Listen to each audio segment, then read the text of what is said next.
Good morning, guys. Half click up here. Welcome back to the channel. It's Friday, boys, which means it's Fizzer Friday.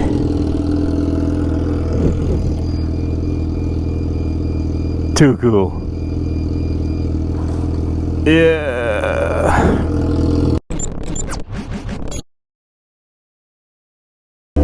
Boys, for the sake of adventure, what do you say we take a right? Hit up old FM4, the old twisties.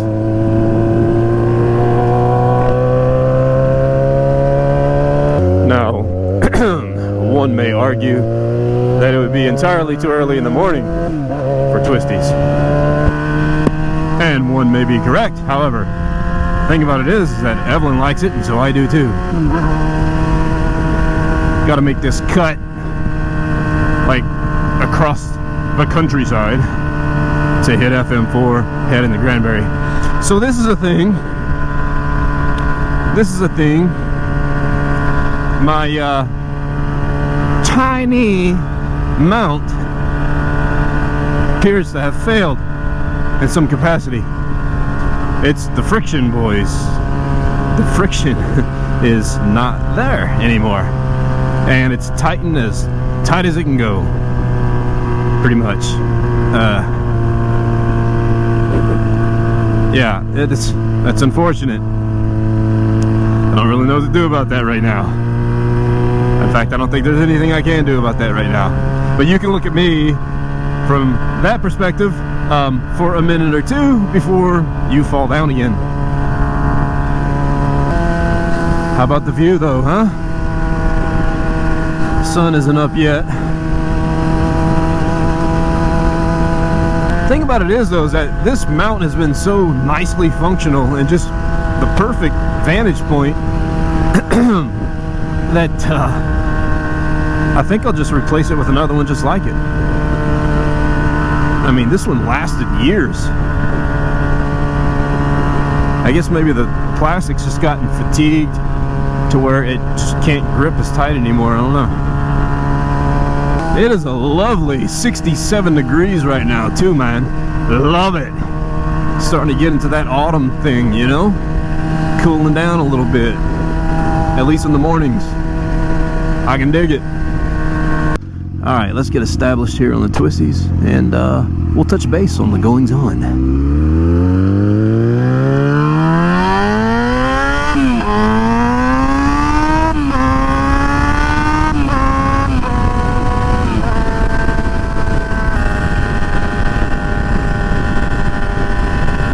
Look at that. Even the wind resistance knocks it down. Terrible. I might as well just, yeah, this isn't gonna work, boys, so goodbye from this.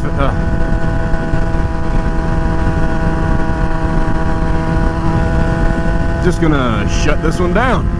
Bye-bye.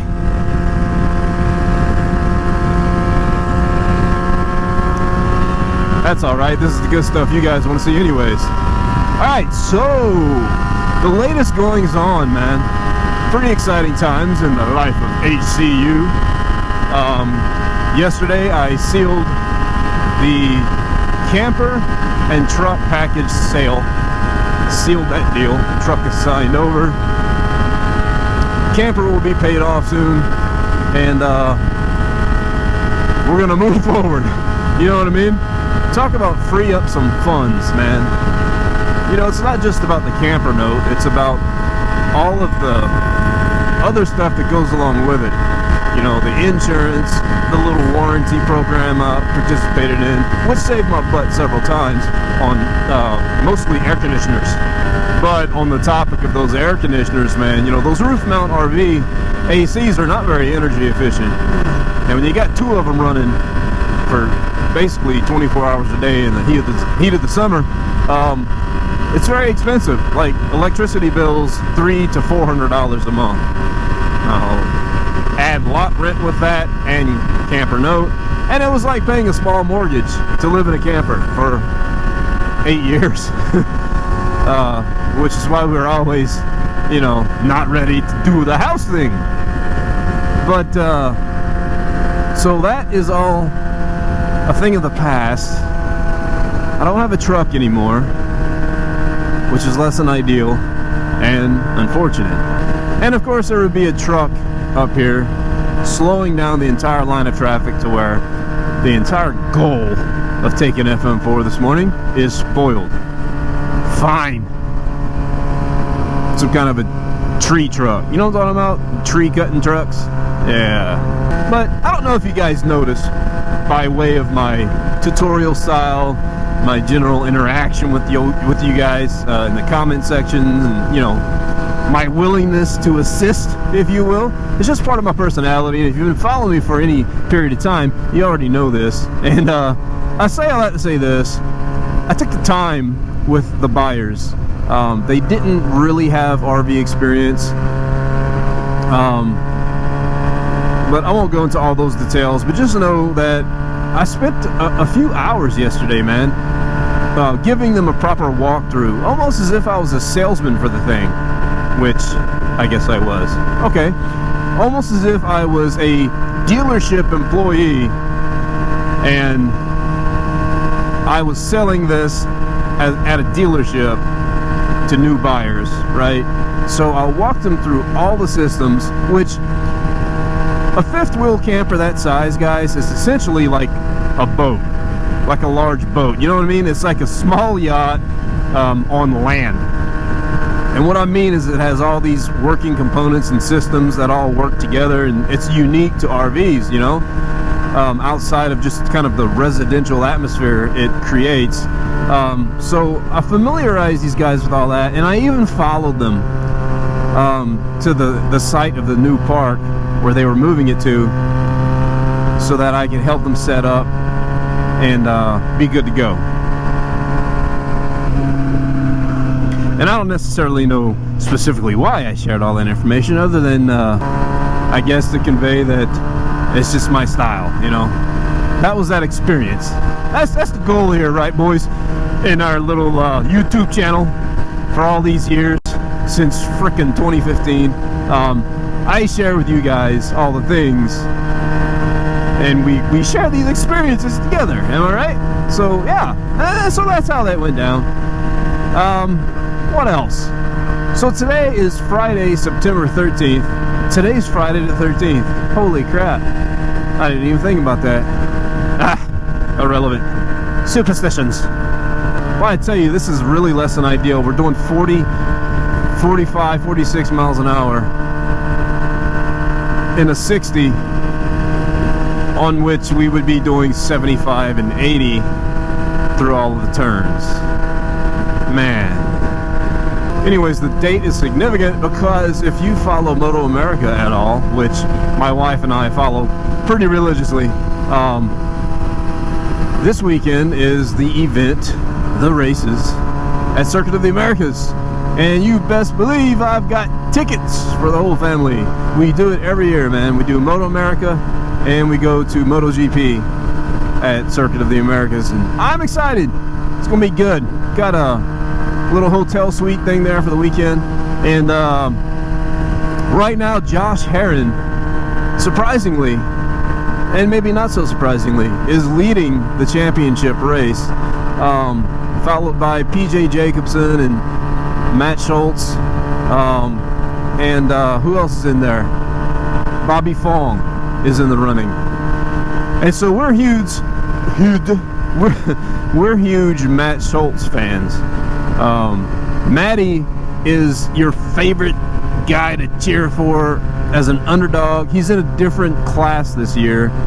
Westby Racing closed shop, and so he's no longer on the Yamaha R1 in the Superbike series. He is now in Super Sport on a Yamaha R6, and it's crazy because he's kind of a bigger framed guy, and so he's kind of big on an R6, right? And what that means is it's like a toy for him. He just dominates that machine, and he's been winning races, man. He's been on the podium quite a bit, and for a minute he was like second place in the overall standings. But Bobby Fong has been killing it, and Josh Herrin is always killing it in some capacity, and at the moment he's actually leading. But we're gonna pull for Matt as always. He's also a good guy, which might have a lot to do with why I like him so much, other than the fact that he's a pretty great racer with a good attitude. But to be fair, Josh Herron is a likable guy too. He's also the kind of guy that some folks love to hate and some folks hate to love. Kind of a smart ass, off track.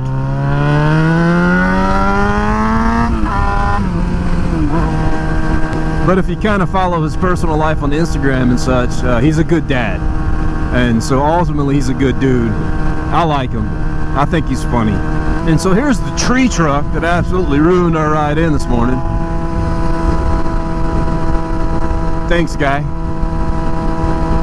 Oh, yeah, tree service. Hope you guys have a good day, though.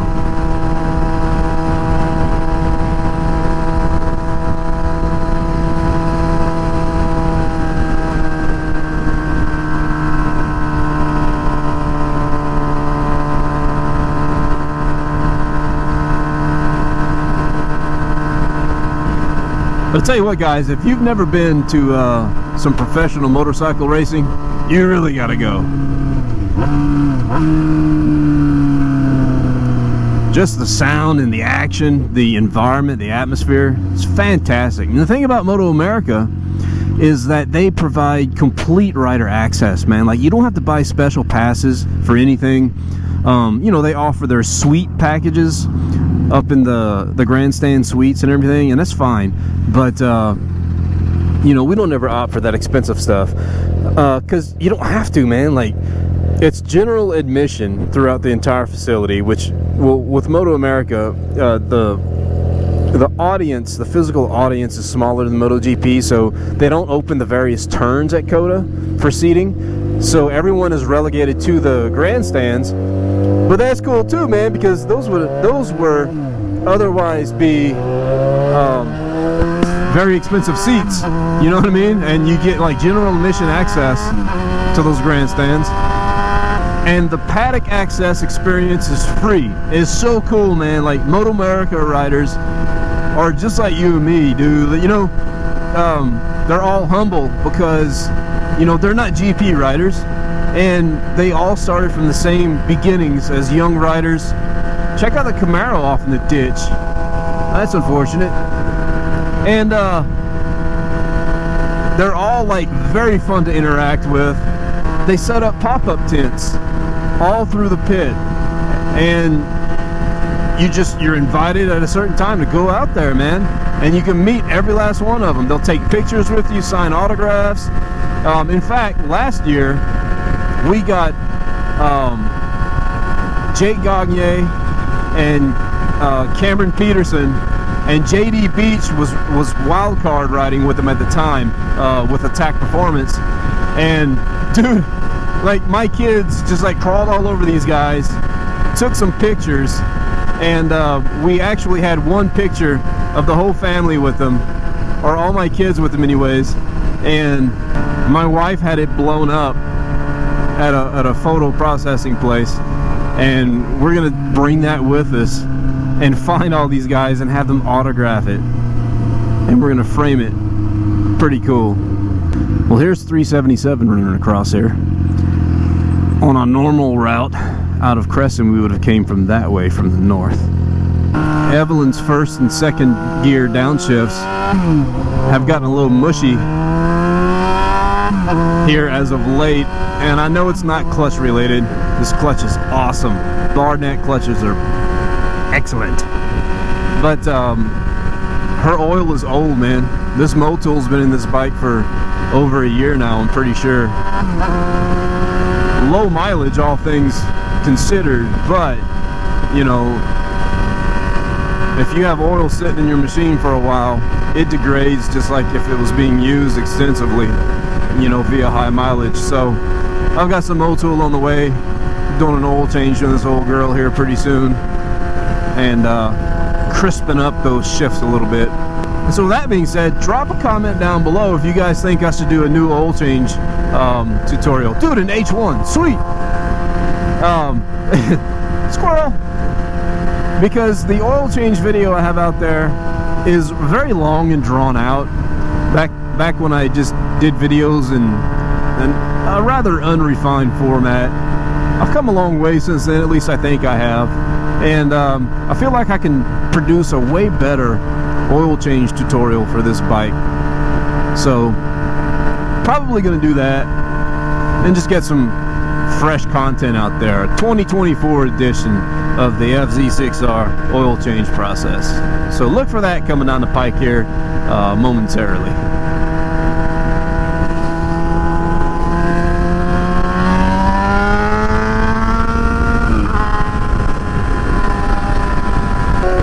That and Evelyn's chain really needs a lube, man. The chain's getting noisy. It's been a while.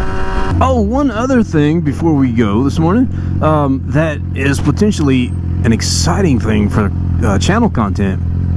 We got into a new church here in Granbury, and you know, they have connect groups, which is each group has its own kind of theme. Of course, the objective is to study the Word and have fellowship. And there is a riding group, guys. It's called Two Wheel Commission, and I joined that thing, and all the guys seem pretty cool. They're all older,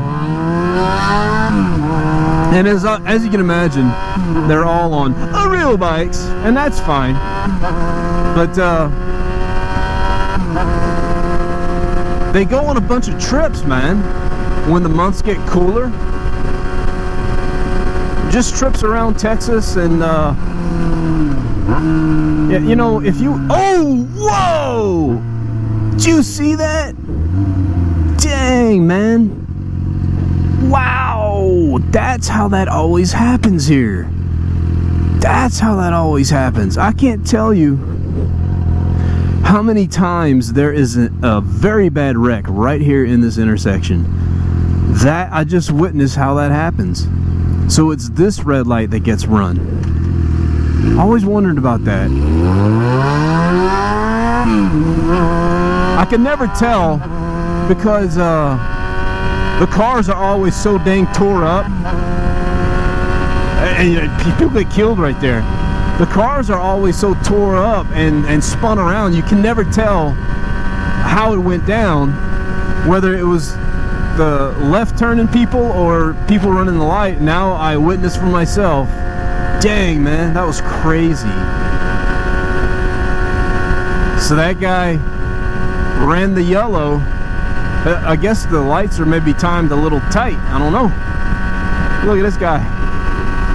Not even looking, because he's on a real bike. Anyways, well, that was exciting, I guess. Yeah, so these guys go on riding trips to various places. That's pretty, huh? So anyway, something potentially to look forward to for some channel content. Maybe film some of that stuff, man.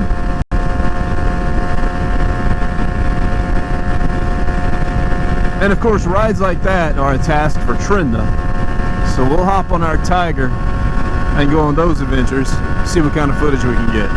Anyways, I feel like I've been just rambling on this Fizzer Friday, but maybe I'll ramble on all Fizzer Fridays. I don't know. It is what it is, and it ain't what it ain't. But that's all I have for you guys on this Friday the 13th, man. But as always, well, let me back up. Let me do the little advertisement thing that I'm supposed to do as a content creator. Be sure you follow me on Instagram at halfclickup. Hit the thumb and the things and subscribe or don't. But as always, boys, half click up. Yep, neutral. This has been me, and that's been you. Half click up. I'll catch you guys on the next one. Peace. Goodbye.